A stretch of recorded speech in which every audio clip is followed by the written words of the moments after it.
Nah, jadi ketika dia dapat Yahya, Yahya ini duluan lahir daripada Yesus, akhirnya Isa. Nah, jadi ketika dia berdoa di mihrabnya Maryam, dia dapat Yahya, langsung dijawab.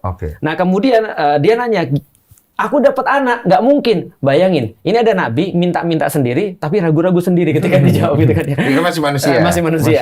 Ini membuktikan bahwa dia masih manusia. Nah, ketika itu Allah bilang, sama aku pikir cerita di dalam Alkitab, Allah bilang bahwa kamu tidak akan bisa ngomong 3 hari, kecuali dengan isyarat.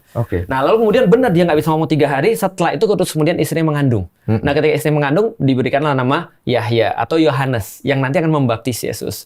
Nah, setelah kasus itu baru Maryam disamperin sama malaikat Jibril. Nah, malaikat Jibril bilang, kamu akan mengandung. Maryam bilang, aku nggak punya siapa-siapa, aku nggak pernah digauli siapapun, bahkan dekat aja tidak. Bagaimana aku bisa hamil? Lalu kemudian Jibril bilang, kamu sudah ditentukan kamu hamil. Lantas tiba-tiba dia hamil, menurut pendapat para ulama 1 malam aja. 1 malam tiba-tiba langsung jadi besar. Oh, langsung besar. Nah, bayangin ukti-ukti masjid yang nggak pernah disentuh siapapun, tiba-tiba hamil. Itu omongan sekampung itu. Iya, pasti.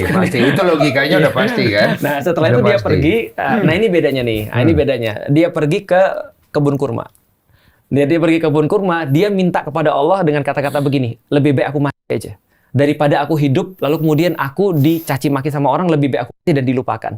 Lalu kemudian Allah bilang pada dia, tenang, kami sudah nyiapin semua solusinya, kamu tinggal lahirin aja, goyang pangkal pohon kurma itu, lalu kemudian kamu akan mendapatkan kurma yang masak. Lahirlah Yesus di situ.